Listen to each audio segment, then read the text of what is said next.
আসসালামু আলাইকুম। Technique easy এডুকেশনের পক্ষ থেকে নবম দশম শ্রেণীর শিক্ষার্থীদের জানাচ্ছি শুভেচ্ছা। আজকের পর্বে আমরা অনুশীলনীর যে নমুনার বহু নির্বাচনীগুলো আছে ওগুলো নিয়ে তোমাদের সাথে আলোচনা করব। দেখো তো কি বলছে প্রথম প্রশ্নটায়, ইউরিয়া কোথায় তৈরি হয়? ইউরিয়া কি জিনিস? এটা একটা বর্জ্য পদার্থ। এটা আমাদের দেহে তৈরি হয়, কিন্তু দেহের কোন অর্গানটাতে তৈরি হয় এটা বোঝা লাগবে। সেক্ষেত্রে ইউরিয়া, ইউরিক অ্যাসিড, ক্রিয়েটিনিন, তারপরে হচ্ছে তোমার নাইট্রোজেন ঘটিত যত ধরনের বর্জ্য পদার্থ আছে এগুলো ছাঁকনের কাজ করে বৃক্ক। এবং দেখো তুমি এই ইউরিয়াটা শুনেই তোমার মাথায় সবার আগে কিন্তু বৃক্ক ওয়ার্ডটাই আসবে। এবং প্রশ্নটা সাজানো হয়েছে দেখো কীরকম ট্রিকিভাবে, ক নাম্বারেই কিন্তু তোমার বৃক্ক লিখে দেওয়া আছে। তাহলে কি হবে, তুমি ইউরিয়া কোথায় তৈরি হয় এটা শুনেই কিন্তু বৃক্ক দাগায় ফেলাইতে পারো, কারণ ক নাম্বার অপশনই আছে, আরে পাইছি বৃত্ত ভরাট করে দাও।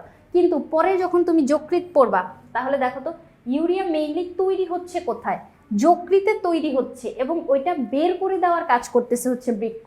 তাহলে এই জায়গাটা খেয়াল রাখা লাগবে। ইউরিয়া তৈরি হচ্ছে আমাদের যকৃতে। যকৃৎ কোথায় অবস্থান করে? দেখো এই যে পাকস্থলীর উপরে এই যে অংশটা দেখো, এই জায়গাটা আমাদের যকৃৎ বা লিভার বা কলিজা যেটাই আমরা বলি। সেক্ষেত্রে যকৃৎ ইউরিয়া তৈরির কাজ করতেছে, আর ওই ইউরিয়াটা যখন তৈরি হচ্ছে ওইটা আমাদের দেহ থেকে বের করে দেওয়া প্রয়োজন।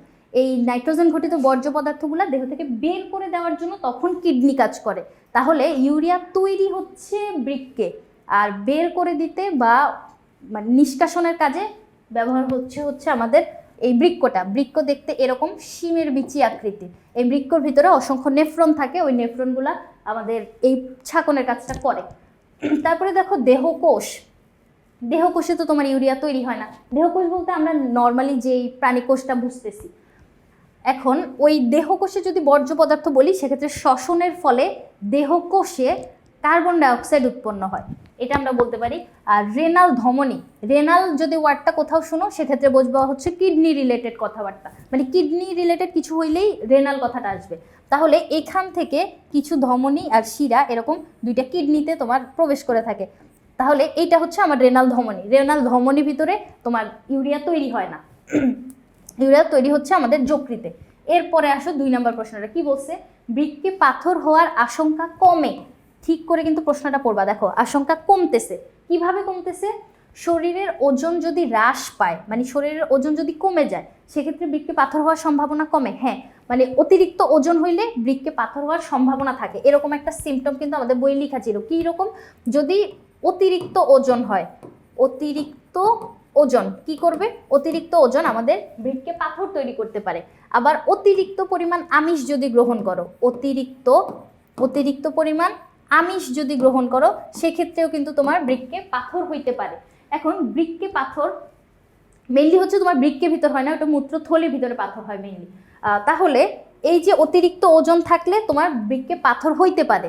এখন আমাদেরকে বলছে আশঙ্কা কমে, তাহলে শারীরিক ওজন যদি হ্রাস পায় তাহলে আশঙ্কা কমবে। হ্যাঁ, পানি কম পান করলে, হ্যাঁ পানি কম পান করলে কিন্তু তোমার কিডনিতে পাথর হইতে পারে। এখন এখানে বলছে আশঙ্কা কমে, তাহলে আমাদের পানি কম পান করলে তো আশঙ্কা কমে না, আশঙ্কা বাড়ে। তাহলে এই অপশনটা আমরা এখানে নিতে পারবো না। যদি বেশি পানি বলে দিত তাহলে আমরা কম, মানে আশঙ্কা কমার সিমটম হিসেবে নিতে পারতাম। স্বল্প পরিমাণ আমিষ খেলে, হ্যাঁ অতিরিক্ত আমিষ খেলে যেহেতু বৃক্কে পাথর হচ্ছিল, তাহলে আমিষ যদি আমি কমায় খাই তাহলে আমার বৃক্কে পাথর হওয়ার আশঙ্কাটা কমে যাবে। তাহলে আমি এই অপশনটাকেও নিতে পারতেছি। 1 আর 3 নাম্বারটা এখানে সঠিক। কি বলবো? এই যে খ নাম্বারটা। এরপরের প্রশ্নটায় যাই, চলো কি বলছে। একটা চিত্র দেওয়া আছে, দেখো তো এটা কিসের চিত্র? এই চিত্রটা হচ্ছে নেফ্রনের একটা চিত্র, যেটাকে আমরা বৃক্কের একক বলতে পারি। এই যে নেফ্রনের চিত্র, আমি যদি চিত্রটা এখানে বোঝা না গেলে এভাবে যদি আঁকি, দেখো একটা ছাঁকনির মতো অংশ থাকতেছে। এই যে ছাঁকনির মতো অংশ, এই অংশ এখান থেকে রক্ত প্রবেশ করবে, এটা দিয়ে পরিষ্কার রক্ত বের হয়ে যাবে। আর এইখানে যে বাটির মতো অংশের ভিতর তোমার ছাঁকনিটাকে ধারণ করে রাখতেছে, দেখো বাটির মতো একটা অংশ না, ছাঁকনিটাকে ধরে রাখতেছে, এটাকে আমরা বলবো বোম্যান্স ক্যাপসুল।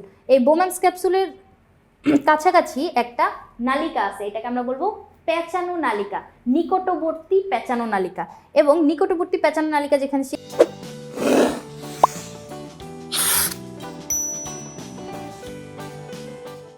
সেখানে এরকম একটা ইউ আকৃতির লুপ আছে, এটাকে আমরা বলবো হেনলির লুপ, কারণ বিজ্ঞানী হেনলি এটা আবিষ্কার করছে। এরপরে দেখো এখানটায় তোমার আরেকটা পেঁচানো নালিকা আছে, এটাকে আমরা বলবো দূরবর্তী পেঁচানো নালিকা, কারণ রেনাল কর্পাসল থেকে এটা কিছুটা দূরে অবস্থান করতেছে। তাহলে এই হইল পুরাটা আমার নেফ্রন, এই নেফ্রনটাই এখানে আঁকছে আর এই জায়গাটা এ চিহ্নিতকরণ করে দিছে। তাহলে এই চিত্রটা, এটা কিসের চিত্র? নেফ্রনের চিত্র। নেফ্রন, এই চিত্রটা কোন অঙ্গের গঠন একক? তাহলে নেফ্রন কিসের ভিতর থাকতেছে? কিডনির ভিতরে কিন্তু থাকতেছে। তাহলে কিডনি, যেটার আরেকটা নাম কি? বৃক্ক। বৃক্ক হচ্ছে তোমার এই অঙ্গের গঠন একক।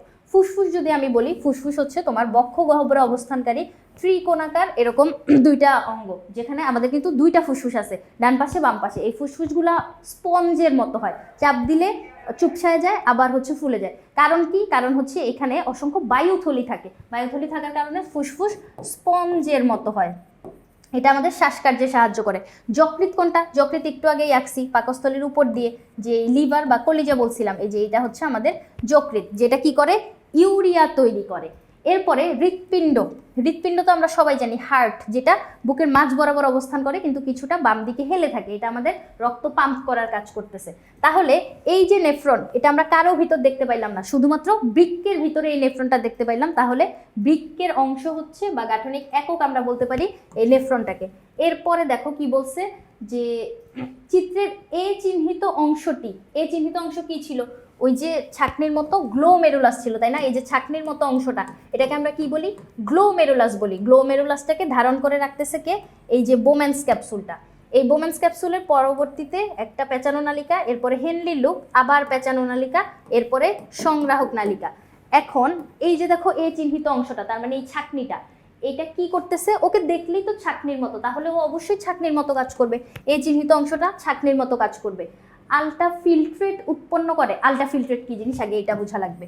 আলট্রাফিল্ট্রেট হচ্ছে রক্ত বর্জ্য পদার্থ নিয়ে শরীরে প্রবাহিত হচ্ছে, যখন কিডনিতে আসলো, এই দিক থেকে আসতেছে, দেখো এটা দিয়ে প্রবেশ করলো, ছাকনিতে আসলো, ছাকনিতে তোমার ছেকে পরিষ্কার রক্তগুলো বের হয়ে গেল, আর যে পদার্থগুলা দূষিত পদার্থগুলো ওগুলো আলাদা হয়ে গেল। তাহলে দূষিত পদার্থ আলাদা করে তুমি যেই পরিষ্কার রক্তটা পাচ্ছ, যে পরিষ্কার তরলটা পাচ্ছ, ওই আলট্রাফিল্ট্রেট মানে হচ্ছে এই পরিশুদ্ধ তরলটা। পরিশুদ্ধ এই তরল, পরিশুদ্ধ তরলকে আমরা কি বলি? আলট্রাফিল্ট্রেট বলি। তাহলে আলট্রাফিল্ট্রেট তৈরি করতেছে কে? এই গ্লোমেরুলাসই কিন্তু করতেছে। তাহলে আমরা এটা বলতে পারি। এরপরে কি বলছে? পানি শোষণ করা।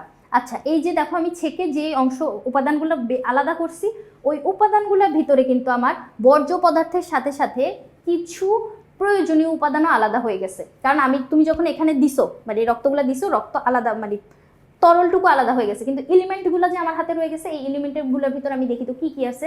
নাইট্রোজেন ঘটিত বর্জ্য পদার্থ আছে, এরপরে হচ্ছে গ্লুকোজও আছে, খনিজ লবণও আছে। ওমা, গ্লুকোজ খনিজ লবণ তো বের করে দিলে হবে না, সেক্ষেত্রে আমাকে গ্লুকোজ আর খনিজ লবণ আবার রক্তে ফেরত পাঠাতে হবে। এখন এইখানে কি হবে? মানে আরও কিছু প্রসেস আছে, ওগুলোর মাধ্যমে তোমার গ্লুকোজ আর খনিজ লবণ রক্তে ফেরত যাইতে থাকবে। আর পানি যে শোষণটা, এইখান থেকে যে রক্তগুলো বের হইলো, মানে দূষিত রক্ত আসলো, পরিষ্কার রক্ত বের হয়ে গেল, এইখানে আমাদের কিছু পরিমাণ পানিও আলাদা হয়ে যায়, মানে রক্ত থেকে।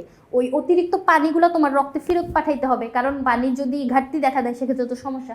এখানে হেনলির লুপ যে অংশটা তুমি দেখতে পাচ্ছ, এইখান থেকে অতিরিক্ত পানি আবার রক্তে ফেরত পাঠায় দেয়। তাহলে পানি শোষণের কাজটা কোথায় হচ্ছে?